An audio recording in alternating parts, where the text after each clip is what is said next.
Have you been stuck in a cycle of fear? A fear that paralyzes you, a fear that prevents you from doing what you plan, a fear that prevents you from living an extraordinary life, preventing you from leaving everything that doesn't matter behind and chasing everything you've always dreamed of. Have you ever noticed that there are people who seem to have no fear, who make difficult decisions without trembling? While many freeze in doubt, these people simply act. And everyone says, "I wish I were as brave as that guy."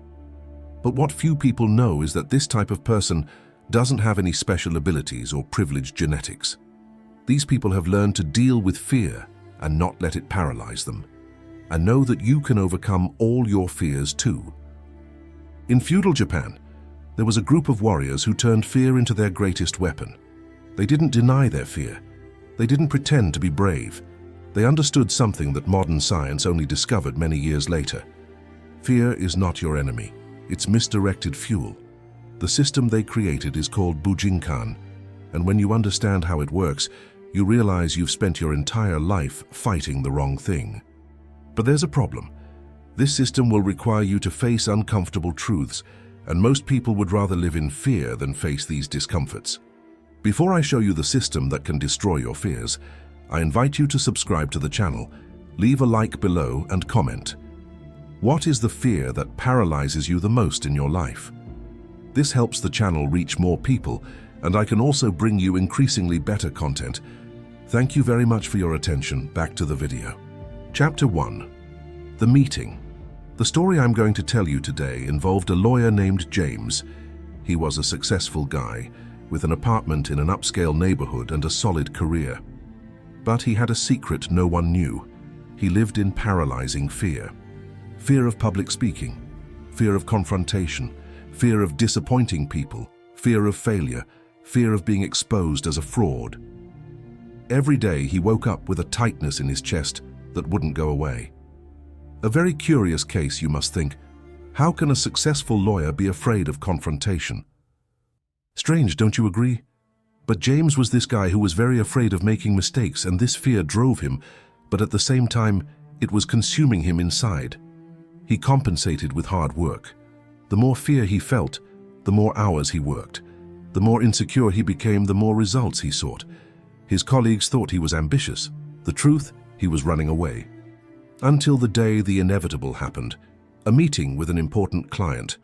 The room was full. All eyes were on him. And in the middle of the presentation, his voice broke. His hands began to shake. Cold sweat ran down his back. Total panic. He left the room, locked himself in the bathroom, and had his first real panic attack. There, sitting on the cold floor of a corporate bathroom, he understood. Either he destroyed his fear, or his fear would destroy him. That's when a friend mentioned a Bujinkan dojo that had just opened in the city. "It's not just fighting," the friend said. "It's about facing what paralyzes you." James didn't believe in martial arts. He thought it was just something you see in movies. But he was so desperate that he agreed to take a trial class. And it was in that first class that he heard something that changed everything. Chapter 2. The First Lesson. The dojo's sensei was a short, silent man in his 60s. He looked at James and asked, "Why are you here?" James began to give his rehearsed answer. "I want to learn self-defense, improve my physical fitness." The sensei raised his hand. "That's a lie. You're here because you're afraid, and you want me to take that fear away from you." James felt his blood run cold. How did this guy know? "I can't take away your fear," the sensei continued. "And if I could, you'd be even weaker. Fear isn't a flaw. It's information. You just haven't learned to read." And then he explained something that overturned all of James's beliefs about courage.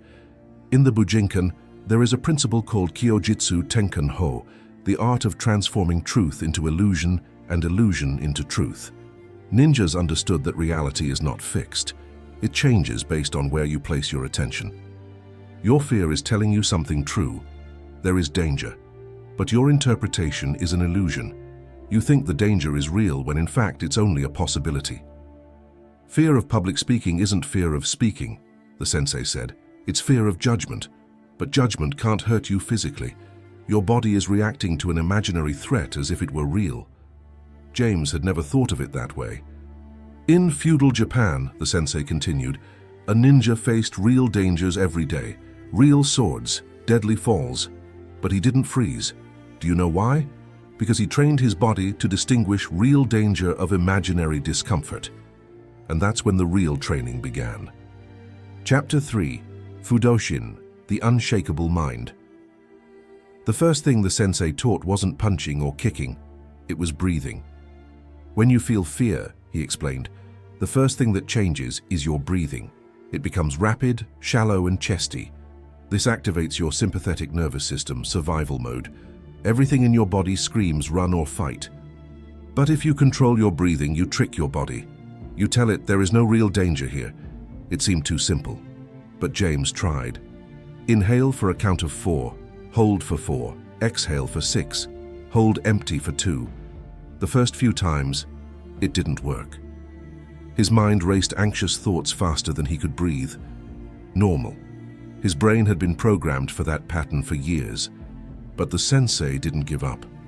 You will repeat this 1,000 times, 2,000, 10,000, until when fear strikes, your body responds automatically with controlled breathing instead of panic. That's it, Fudoshin, the unshakable mind. It doesn't mean not feeling fear, it means that fear doesn't dictate your actions. A Zen monk once said, "The tree that does not bend in the storm breaks. The tree that bends survives."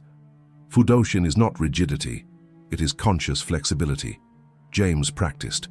Every day before bed, every day when he woke up, in meetings, in traffic, in the elevator, controlled breathing. For the first few days, it seemed pointless. By the second week, something started to change. During a tense conversation with his boss, he felt the tightness in his chest begin. But instead of freezing, he breathed. 4 seconds in, 4 held, 6 out. The tightness eased. His voice came out firm. It wasn't magic. It was reprogramming. Chapter 4. Facing the Shadow. But breathing was just the beginning. In the third week, the sensei introduced something much more difficult, controlled exposure to discomfort. You spend your life avoiding what scares you, he said. Every time you avoid it, your brain learns. This thing is dangerous, I need to run away. Avoidance feeds fear. In the Bujinkan, we do the opposite. We walk straight into discomfort, slowly, with control, until the body understands, I survived. It wasn't the end of the world. The exercise was simple but brutal. Stand still while someone simulated attacks around you, punches that stopped inches from your face, kicks that grazed you. Your instincts screamed to run, but the rule was, don't move, just breathe. The first time, James lasted 15 seconds before his body shook uncontrollably. The sensei stopped. Good, you felt the fear and didn't die. Tomorrow, 20 seconds. It seemed crazy, but there was science behind it. A Stanford University neuroscientist who has been studying fear responses for 18 years has discovered something revolutionary. When you repeatedly expose yourself to a stimulus that causes fear, but no actual harm is done, the amygdala, the brain's fear center, begins to recalibrate. It learns that the stimulus is not lethal. The fear response diminishes. This is exactly what ninjas did for centuries, without any knowledge of neuroscience. They trained in controlled danger situations until their bodies stopped reacting with panic. James continued, with each class, more exposure. With each week, less shaking. By the end of the second month, he could hold completely still while 3 people simulated simultaneous seizures. His heart raced, yes, but his mind remained clear. And then the transfer happened. Important meeting at work, difficult client, tense atmosphere. James felt the beginning of the old tightness in his chest, but instead of spiraling, something new happened. He breathed, 4 in, 4 holding, 6 out. And he thought, this is just discomfort. It's not real danger. I've survived worse in the dojo. His voice was firm. His hands didn't shake. He presented clearly. In the end, the client closed the deal. His colleagues thought he'd taken some medication. The truth? He'd reprogrammed his brain. But here the real test began. Because fear isn't just about external situations. The worst fear is within. Chapter 5. The Ninja Inner. You have two enemies, the sensei said in a class. The external enemy and the internal enemy. The external one you can see, predict, and train against. The internal one is more dangerous because it knows all your weaknesses. In the Bujinkan, there is a concept called Shingi Ichi, mind, technique, and body as one. But before unifying, you need to confront the fragmented parts. James thought he was making good progress. Controlled breathing, check. Exposure to discomfort, check. But one night, the sensei asked a question that shattered everything. What's the one fear you never admit out loud? Silence. James felt something churn in his stomach. The fear you hide even from yourself, the sensei continued. That's what truly controls you. James knew exactly what it was, but he'd never voiced it. The fear of being inadequate, of not being enough, that if people really knew him, they'd leave. Speak, the sensei ordered. I'm afraid I'm not good enough. The words came out in a choked voice. That everything I've achieved is luck, that at any moment they'll find out I'm a fraud. Saying it out loud was like opening an old wound, but something strange happened. It didn't hurt anymore. It was as if naming the fear took away its power. Good, the sensei said. Now you can fight him. While he was hiding, he was invincible. Now he's just another opponent. Chapter 6. The Mirror Technique. The next exercise was the hardest of all. The sensei asked James to write down all the stories he told himself based on fear. I'm not good enough. People will judge me. If I fail, I'll lose everything. I don't deserve success. Each limiting belief on paper. And then the instruction. Now question each one. Where is the actual evidence? Not the feeling, the evidence. James looked at the first one. I'm not good enough. Evidence in favor, none concrete. He had a degree, successful cases, satisfied clients. Evidence against plenty. Wait, he thought. This story I've believed for years doesn't have any basis in fact? Exactly, the sensei said. In the Bujinkan, we call this kyojutsu, truth and falsehood. You lived within a falsehood because you never stopped to investigate. The ninja questions everything, including his own beliefs. James spent the week deconstructing every fear, and he discovered something shocking. 90% of your fears were based on assumptions, not facts. Will people judge me? Maybe. But so what? Judgment isn't a real danger. If I fail, will I lose everything? Based on what? He had failed before and survived. Every fear, when exposed to the light of logic, withered. A cognitive psychologist at the University of Oxford, who has been studying mental biases for 15 years, explains, our primitive brain doesn't distinguish between real and perceived threat. It reacts in the same way. But when you consciously challenge catastrophic thinking, you activate the prefrontal cortex, the rational part of the brain, which can override the amygdala's fear response. Chapter 7. The Trial by Fire. 3 months of training. James was no longer the same person. He breathed differently. He thought differently. He acted differently. But the sensei knew that knowledge without proof is just theory. And in the Bujinkan, every student undergoes a final test before advancing. Face fear head-on without a safety net. Choose the situation that scares you the most, the sensei said, and make it happen. For James, it was clear. Public speaking, not in a small gathering, on a real stage, in front of hundreds of people. The old James would have made 1,000 excuses. But this new James understood. Either he proved to himself that the transformation was real, or he would be left wondering forever. He signed up to give a talk at a law event. The topic, Overcoming Professional Fear. Ironic. Weeks before the event, the old symptoms tried to return. The tightness in my chest, the catastrophic thoughts. What if I freeze on stage? What if everyone laughs at me? But now he had tools, breathing, questioning, gradual exposure. He rehearsed in front of the mirror, in front of friends, in the dojo in front of students.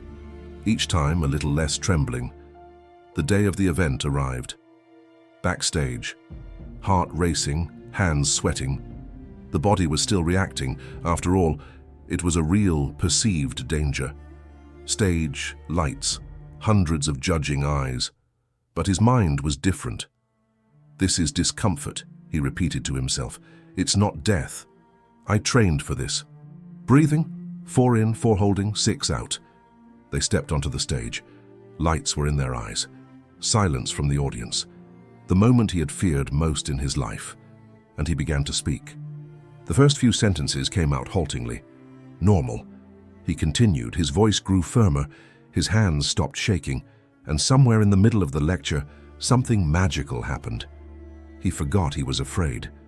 I was so focused on the message that the fear just disappeared. It didn't go away, it just lost relevance. 35 minutes later, applause. People came up to me afterwards to say thank you. "Your talk touched me. I've needed to hear this for years." James left the event transformed, not because it was perfect, but because he proved to himself fear disappears when you stop running away. But here's what no one tells you about destroying your fears. It's not a one-time process. Fear doesn't disappear forever. It just stops controlling you. Chapter 8. The Eternal Warrior. 6 months after the lecture, James was still training at the dojo. Not because I still had paralyzing fear, but because you understood something profound. "The samurai never stops sharpening his sword," the sensei once said. "Even after 1,000 battles, he keeps training." Why? Because discipline isn't about reaching a certain point. It's about constantly maintaining a state of readiness. In the Bujinkan, there is the concept of bufu ikan, flow with the wind. Don't be rigid. Adapt constantly. James realized that new fears were emerging as he evolved. Fear of a serious relationship, fear of opening his own practice. Different fears, same pattern, avoiding discomfort. But now, he had the system. He didn't have to fight a new war every time. He used the same tools. 1. Recognize fear without judgment. 2. Breathe to calm the nervous system.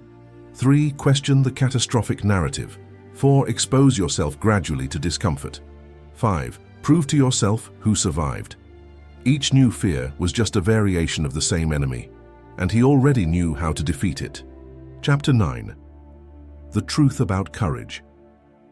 "Do you think courage is not being afraid?" the sensei asked in one of James's last classes. "That's not courage, it's insensitivity. Courage is feeling fear and acting anyway. It is seeing the danger, calculating the risk, and choosing to move forward. The coward runs away, the fool ignores it. The brave respect fear and act in spite of it." James finally understood. All those times you hated yourself for being afraid, it was because you were fighting something natural. Fear is part of the human experience. It will always be there. The point was never to eliminate fear. It was choosing what to do when he appears. In the Bujinkan, ninjas faced impossible missions: infiltrate castles, gather information on deadly enemies, survive in hostile territory. Were they afraid? Of course, but they trained so much that fear became just another factor in the situation, not the driver of decision-making. When you train correctly, the sensei explained, fear becomes your advantage. It keeps you alert, focused, prepared. While others freeze in fear, you use it as fuel. And here's the final secret that changes everything. The fear you avoid most is the very gateway to the strongest version of you. Chapter 10. The Complete Transformation. A year after joining the Bujinkan, James was literally no longer the same person. He opened his own practice, something he'd put off for years for fear of failure. He began a serious relationship, something he avoided for fear of vulnerability. He began giving lectures regularly, something that terrified him. Friends would say, "Man, you've completely changed. What happened?" He didn't talk about the dojo, not because it was a secret, but because I knew that real transformation can't be explained. It can only be experienced. The sensei said something in the last class that James never forgot. The Bujinkan doesn't teach you to fight enemies. It teaches you to dance with life. Fear, discomfort, uncertainty, they're all part of the dance. You just need to learn the steps. And the steps were simple, not easy, but simple. Breathe when the body wants to panic. Question when the mind creates imaginary catastrophes. Expose yourself to what scares you in controlled doses. Prove to yourself that you are stronger than you thought. Repeat until it becomes second nature. It's not about eliminating fear, it's about redesigning your relationship with it. When you do this, when this transformation is complete, you realize something profound. You spent your entire life running away from the only opponent that could make you stronger. Fear wasn't your enemy. It was your teacher, and you were skipping class.